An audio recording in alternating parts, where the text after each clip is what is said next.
WBP নিয়োগ নিয়ে new update. এই ভিডিওটা এই মুহূর্তে তোমাদের জন্য ভীষণ গুরুত্বপূর্ণ। ফাইনাল মেরিট লিস্ট পাবলিশ হওয়ার পর 3টি ফুল প্রসেস তোমাদের কমপ্লিট করতে হবে। 1 number police verification, 2 number medical test এবং সবার শেষে কিন্তু জয়নিং। তো পুলিশ ভেরিফিকেশন আর মেডিকেল টেস্ট কমপ্লিট হলে তবেই কিন্তু তুমি তোমার চাকরিতে কিন্তু জয়েন করতে পারবে। তো কিভাবে এই প্রসেসগুলো কমপ্লিট করবে, কি কি বিষয় দেখা হয়, সেটাই আমি তোমাদের সংক্ষেপে তুলে ধরছি। তোমাদের কিন্তু কাজে লাগবে। দেখো, পুলিশ ভেরিফিকেশন হচ্ছে লোকাল থানা থেকে হবে।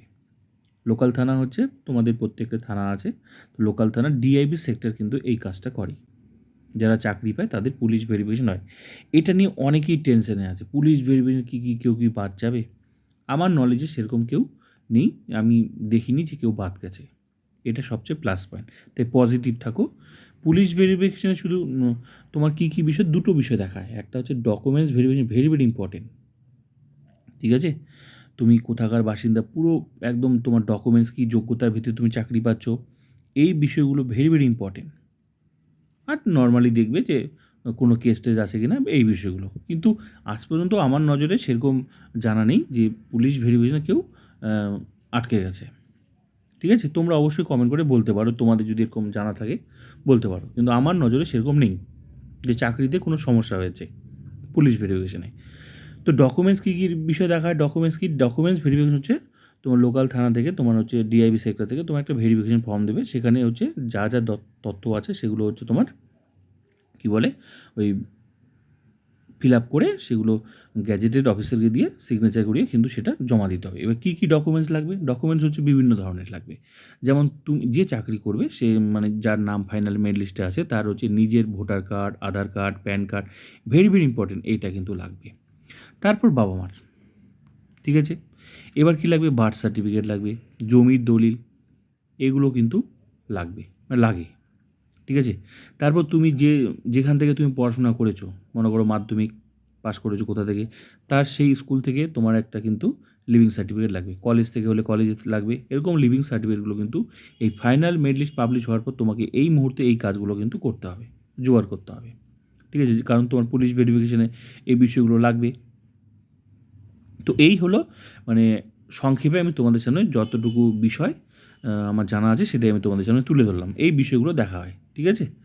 আর এবার হচ্ছে মেডিকেল টেস্ট কি, তারপর হবে তোমার মেডিকেল টেস্ট। মেডিকেল টেস্টে কোথায় হবে? মেডিকেল টেস্টে হচ্ছে তোমার প্রত্যেকটা ডিস্ট্রিক্ট কিন্তু সরকারি হসপিটাল যেগুলো আছে সেখান থেকে কিন্তু তোমার মেডিকেল টেস্ট হবে।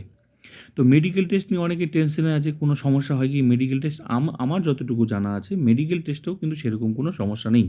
কারণ আজকাল কিন্তু প্রত্যেকটা সরকারি ডিপার্টমেন্টে কিন্তু এই এই ভেরিফিকেশনগুলো হয়, পুলিশ ভেরিফিকেশন, এগুলো রুলস কমপ্লিট করতেই হবে। তোমার চাকরি তখনই তোমার কনফার্ম হয়ে গেছে বেশিরভাগটাই, সেটা হচ্ছে যখন তোমার ফাইনাল মেরিট লিস্টে নামটা আছে।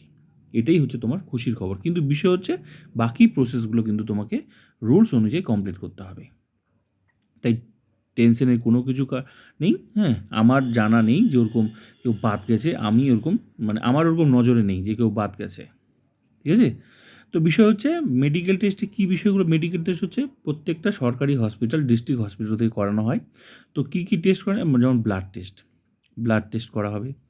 তো ব্লাড টেস্ট কেউ যদি, অনেকের প্রশ্ন হচ্ছে সুগার-টুগার থাকলে কোনো সমস্যা হয় কি? না, এগুলোতে কোনো সমস্যা নেই। বললাম তো, মেডিকেল টেস্ট, পুলিশ ভেরিফিকেশন, এগুলো নিয়ে কোনো টেনশনের কিছু নেই। কিন্তু রুলস অনুযায়ী তোমাকে কমপ্লিট করতে হবে। ঠিক আছে? তো ব্লাড টেস্ট, ইউরিন টেস্ট, ঠিক আছে? তারপর সবচেয়ে বড় ইম্পর্টেন্ট বুকের এক্স-রে। এই মেডিকেল টেস্টে কিন্তু বুকের এক্স-রেটা কিন্তু ভেরি ভেরি ইম্পর্টেন্ট পুলিশের ক্ষেত্রে। কেন? কারণ তোমাদের কাজটাই তো একটু শক্তিশালীর কাজ না? সবসময় একদম লাফাঝোপা, একদম দৌড়াদৌড়ি, এই কাজটা তো পুলিশের ক্ষেত্রে ভেরি ভেরি ইম্পর্টেন্ট। তাই একটু স্ট্রং থাকার বিষয়টা আছে। আর কি ইসিজির ব্যাপারটা হয়। তবুও আমি তোমাদের বলছি, এগুলো আমি নর্মাল মানে যেগুলো মোটামুটি আমার জানা আছে সেগুলো আমি তোমাদের সামনে তুলে ধরছি। ঠিক আছে? কিন্তু দেখো, হসপিটাল অনুযায়ী কিছু কম বেশি হয়।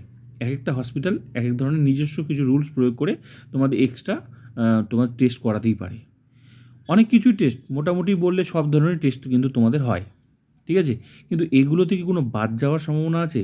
ওই যে বললাম, আমার নজরে সেরকম কোনো খবর নেই যে কেউ বাদ গেছে। এটা একটা পজিটিভ দিক। ঠিক আছে? পজিটিভ থাকো, তোমাদের আশা করি কোনো সমস্যা হবে না। তো ইসিজি অবশ্যই করবে। ইসিজি কেন? ইসিজি হচ্ছে তোমার হার্টবিটটা চেক করার জন্য ইসিজি। তো এতে অনেকের বিভিন্ন ধরনের যে মানুষকে দেখে একটুতেই ঘাবড়ে যায় নাকি বা কোনো অজ্ঞান হয়ে যায় নাকি, এগুলো অবশ্যই করবে, ঠিক আছে? তারপর চোখের টেস্ট নিয়ে অনেকে টেনশনে আছে, চশমা পরি কোনো সমস্যা হবে নাকি? কোনো সমস্যা হয়নি, এতদিন হয়নি, আশা করি এবারও হবে না চোখের প্রবলেম নিয়ে। একটু কেউ বলে যে একটু চোখটা একটু টেরা আছে, কোনো সমস্যা হবে কি? তোমার যদি দেখতে কোনো অসুবিধা না হয় তাহলে কোনো সমস্যা নেই।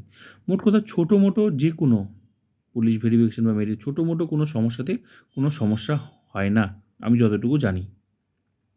ঠিক আছে?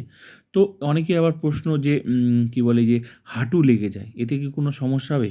এটা তো কোনো সমস্যা হয় না হাঁটু লেগে গেলে। ঠিক আছে? তারপর অনেকের প্রশ্ন হচ্ছে যেমন পায়ের পাতা লেগে যাচ্ছে, এতে কোনো সমস্যা হয়? না, এতে কোনো সমস্যা নেই। যদি তোমাদের মনে হয় যে এটা কোনো ঠিক করার ব্যাপার থাকে তাহলে তোমরা অবশ্যই একটা বলের উপর পাটা ওই চাপ দিয়ে একটু বাড়িতে একটু ঘষাঘষি করতে পারো, অটোমেটিক সেটা কিন্তু ঠিক হয়ে যাবে। বলের উপর পায়ের পাতাটা দিয়ে জোরে ডাবা দিয়ে ঘষাঘষি মোটামুটি কদিন প্র্যাকটিস করলেই কিন্তু সেটা তোমার ঠিক হয়ে যাবে। কিন্তু কোনো সমস্যা হয় না, এগুলোতে কোনো সমস্যা হয় না। ওই যে বললাম তোমার প্রসেসটা কিন্তু কমপ্লিট করতে হবে। এটাই ভেরি, ভেরি ইম্পর্টেন্ট। তো সবশেষে তুমি যদি বলো মোটামুটি বেশিরভাগই কিন্তু টেস্ট কিন্তু তোমার করা হবে। কিন্তু কোনোটাতেই কোনো প্রবলেম হবে না। ভয় লাগবে মনে হয় যে কী হবে, কী হবে? কিন্তু আসলে কিন্তু কিছুই হয় না। শুধু প্রসেসটা কমপ্লিট করতে হবে। আমার নজরে নেই, আমার নজরে যেটুকু ছিল, যেটুকু আমার জানা ছিল সেটুকুই আমি তোমাদের সামনে তথ্য তুলে ধরলাম। তো পুলিশ ভেরিফিকেশন, মেডিকেল টেস্ট যাই বলো না কেন, এগুলো নিয়ে সেরকম কোনো মানে মোটামুটি 99 প্লাস বেশিরভাগই কিন্তু 100% তুমি বলতে পারো। সেরকম কেউ কিন্তু আজ পর্যন্ত আমার নজরে নেই যে কেউ ফাইনাল মেরিট লিস্টের নাম আছে অথচ চাকরি থেকে মানে চলে আসলো, এরকম আমার নজরে নেই। হয়তো কোনো কারণবশত হয়তো ১-২ টা হলেও হতে পারে, কিন্তু সেটা রেয়ার, কিন্তু খুবই কম। তো পজিটিভ থাকো, আশা করি কারো সমস্যা হবে না।